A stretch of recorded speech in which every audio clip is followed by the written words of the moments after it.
Well, I was going to say, let's shift away from more of the geographic success and marketing and things, and let's move right into your wheelhouse, which is really the technical aspect of Dash.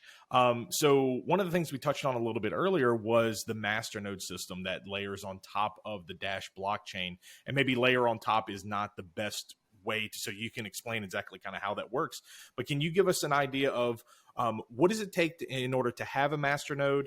How many masternodes are on the network, and is this kind of like proof of stake, proof of authority, or how does that consensus mechanism work inside of the Dash ecosystem? Sure. So masternodes were kind of the reason I joined Dash, believe it or not. We've had them since 2015.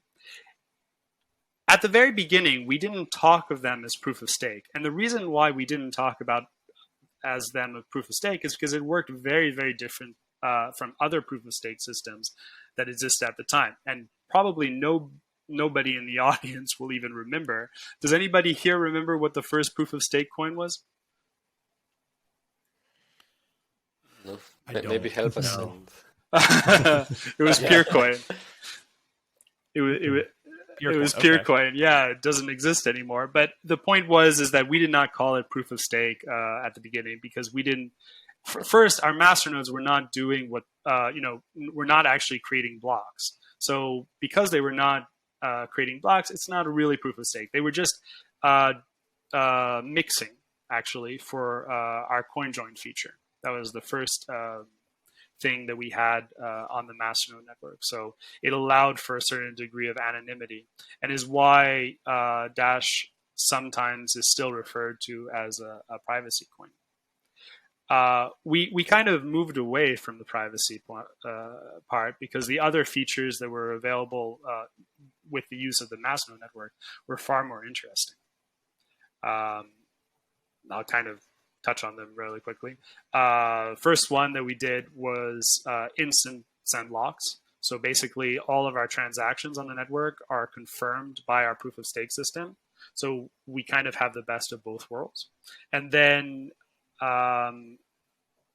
we did something called chain locks.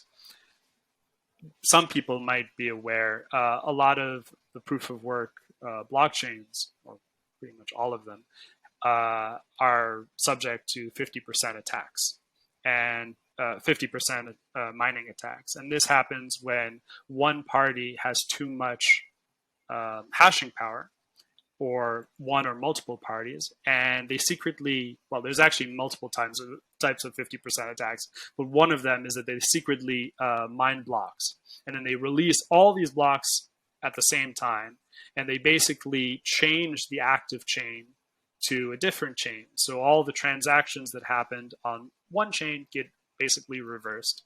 And this is very painful for many cryptocurrencies that have been attacked. Dash cannot be attacked with a 50% attack because of our Masternode chain locking system. Also, well, I have a lot to talk about.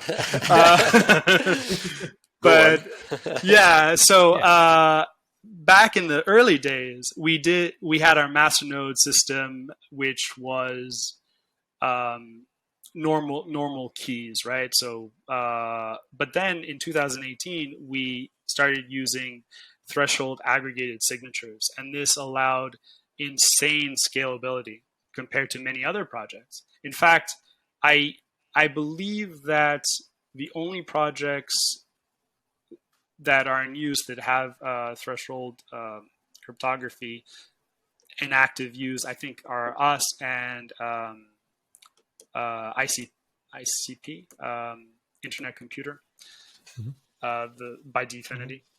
And yeah, so with that technology, we then moved to what we wanted to build, Dash Pay and Dash Platform, which uses this threshold cryptography to provide proofs to mobile clients of something being true. So that's a whole other topic, but it allows for mobile clients to use something that we're calling data contracts to exchange information, but with extremely small footprints. And that's what we're going to be releasing next year. Can you try explaining like what exactly is Masternode for like user who has no idea? Oh yes, sorry. Yeah, maybe in this kind of way. Just like Masternode is like a node. Yeah. Sure. Yes, it's a node. So it serves the network just like a normal node. But to have a masternode, you need to take 1,000 dash and pretty much lock it up. And when you lock it up, you're going to get rewards from every block that the masternode, well, not from every block, but every, sorry, let me start over. There are 4,500 masternodes on our network. And basically, every block, one masternode is chosen, kind of like in a round robin to confirm way. Yeah. Well, actually, okay, the masternode, the masternode itself does not confirm the proof of work blockchain. That's done by the miners. However, the masternode, we have something called masternode quorums, which are 400 masternodes, and together they confirm a previous confirmed block by the miners. Okay, so can anybody become like masternode, or is there a limited amount of masternodes? Well, there's limited amount of masternodes by the amount of coin supply. Coins, yes, of course. Obviously, but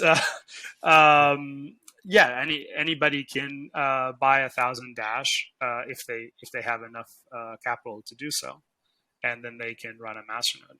And the returns are around 6.5% per year. So yeah, basically masternodes are staking, proof of stake. It's very similar. Mm-hmm. Yeah, very similar. Yeah. What? Now, one thing you talked about real quick was that 400. So the kind of 2 layers there, is that 400 kind of just locked down to trusted individuals, or is that something where anybody else can participate in that as well? No. So there are 4,500 masternodes, and 400 are selected. Well, actually, not 4 times 400 are selected for our strongest quorum. And our strongest quorum is the one that locks blocks. So, you know, and it's random. But by locking, you mean confirming blocks? Yes, chain locking, it's called. It basically makes sure that the block can never ever be reverted on our network. Okay. And it worked. So that helps with the 51% exactly, because you're using that mechanism. Exactly. So it basically makes 51% attacks very, very hard, because not only would you need 51% of the network, but you would also need 80% of masternodes. Which, if you had that many masternodes, that would be a tall order. You don't need to create a 51. I mean, it wouldn't be in your interest. Okay.